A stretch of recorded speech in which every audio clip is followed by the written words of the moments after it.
জনাব ব্যারিস্টার ফুয়াদ, ছাত্রলীগের অস্ত্রধারী সন্ত্রাসী সে ধরা পড়ল, তারপরে কোন প্রক্রিয়ায় তাকে জামিনে দ্রুত গতিতে বের হওয়ার পেছনে কারা কারা ভূমিকা রাখতে পারে? এখানে কি শুধু এটা তার অধিকার যে সে জামিন পাবে, নাকি এখানে রাষ্ট্রেরও কিছু করার আছে? রাষ্ট্রের সিরিয়াস ব্যর্থতার জায়গা আছে, যেটা লিটন ভাই বলেছে যে আমরা তো 5 তারিখের যে ফলটা আমাদের যেভাবে পারার কথা ছিল সেটা আমরা পারতে পারি নাই। যেমন ধরেন, আপনি যদি একটা ডাব গাছে শুট করে ডাবটা পারার চেষ্টা করেন, সেই ডাবটা কিন্তু পানি সহ ফেটে পড়ে যাবে, কিন্তু পাখি কিন্তু শুট করে মারা যায়। ওটা ফ্লোরে মানে মাটিতে পড়তে পড়তে তখন আপনি জবাই করে খাওয়া ফেলতে পারবেন আর কি। তাহলে 5 তারিখের ফলটা কোন প্রক্রিয়াতে আহরণ করা দরকার ছিল, এটা সম্মিলিতভাবে রাজনৈতিক দলগুলো ব্যর্থ হয়েছে।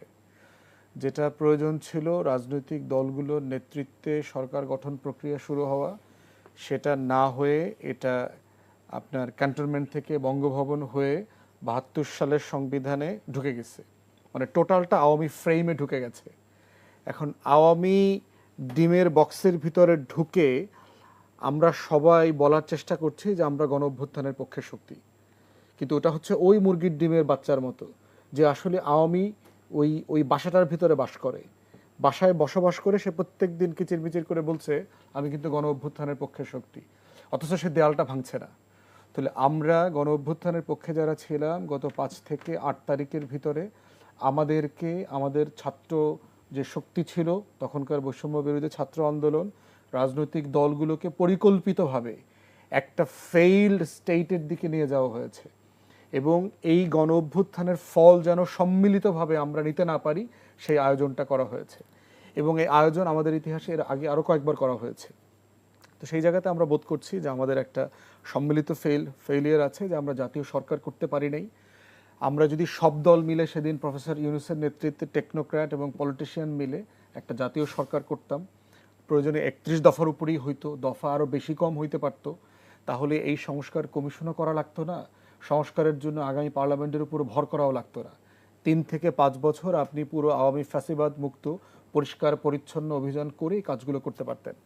যেই প্রশ্নটা করেছেন, দেখেন আমরা তো জানি গণ অভ্যুত্থানের পক্ষের রাজনৈতিক দলের উকিলরা শত শত কোটি টাকা জামিন বাণিজ্য করেছে গত 1.5 বছরে। বেক্সিমকোর উকিল কে হবে সেই নিয়ে আইনজীবীদের ভিতরে হাতাহাতি হয়েছে। কে সালমান এফ রহমানের উকিল হবে, কে সালমান এফ রহমানের এই যে কোম্পানি আপনার অ্যাডমিনিস্ট্রেশনে দিয়ে দিয়েছে বাংলাদেশ ব্যাংক, রিসিভার কে হবে, অ্যাডমিনিস্ট্রেটর কে হবে, রিটেইনারশিপ কে পাবে, এইটা নিয়ে বাড়াবাড়ি হয়েছে। রানা প্লাজার রানার জামিন কে করাবে, স্বাস্থ্যর আপনার একটা দালাল ছিল মিঠু সাম্বডি, আপনারা জানেন মিঠু, এই মিঠুর দুদকের মামলায় তার জামিনটা কে করাবে।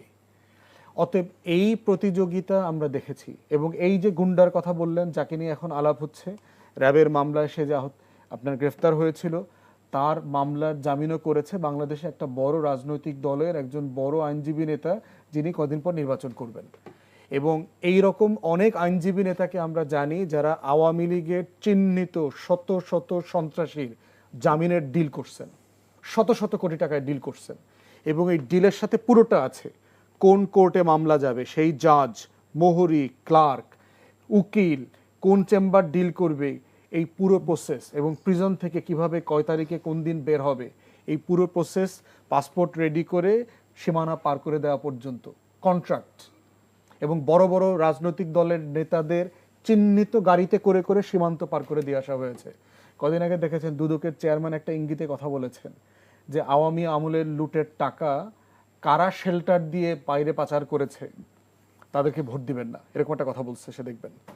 তো এগুলো আমরা একদম স্পেসিফিকলি জানি যে কোন এলাকাতে কোন দলের কোন নেতার গাড়িতে কয়টার সময় আওয়ামী লীগের কে কয় বস্তার বিনিময়ে ওই পারে গেছে। বিজিবির কাপড় পরায়া মিলিটারি অফিসাররা ওই পারে সীমানায় পৌঁছায় দিয়ে আসছে। এরকম ক্রিমিনাল অফিসারও আমাদের আর্মড ফোর্সেসে এখনো রয়ে গেছে, যদিও অধিকাংশ সশস্ত্র বাহিনীর অফিসাররা হচ্ছে জাতীয়তাবাদী, প্রচণ্ড সৎ এবং দেশপ্রেমিক। অধিকাংশ জওয়ানরা দেশপ্রেমিক, গণ অভ্যুত্থানের পক্ষে, কিন্তু এই ক্রিমিনাল অংশটাকে কিন্তু আমরা পরিষ্কার পরিচ্ছন্ন করতে পারি নাই। এই ফেইলিওরের জায়গায় একজন পুলিশ অফিসার আমাকে গত কদিন আগে বলছে যে আমরা যখন আমার এলাকাতে মাদক নিয়ে কথা বলছি, বলতেছে ভাই এই জেলার সবচেয়ে টপ মাদক ব্যবসায়ীকে অমুক দিন ধরে দিলাম, 3 দিনের ভিতরে জামিন নিয়ে বের হয়ে আসছে, 11 জন উকিল দাঁড়াইছে তার জন্য। তাহলে আপনি চিন্তা করে দেখেন এখন পুলিশ কি করবে।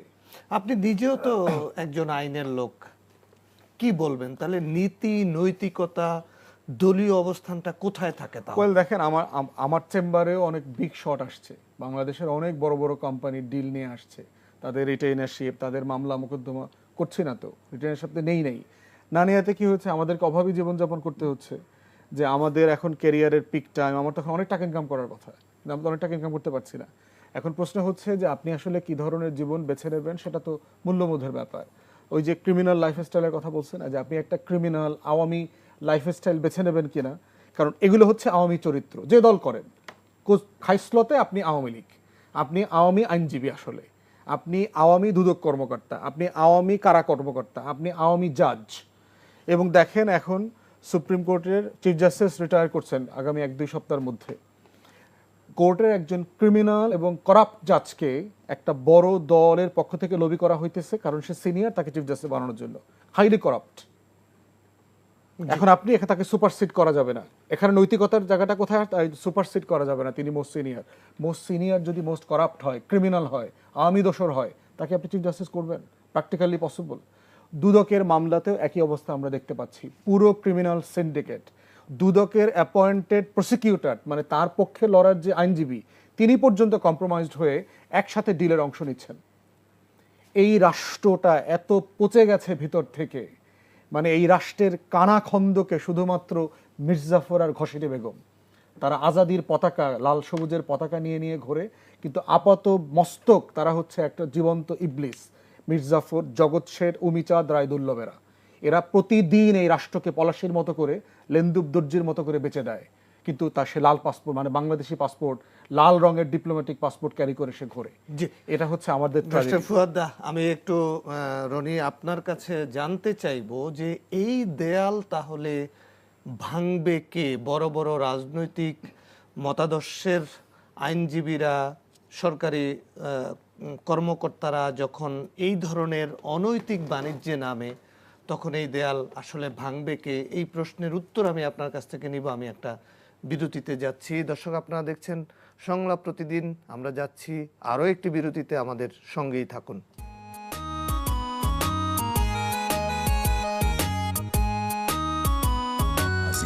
Season 3 একদম চিন্তা করবেন না।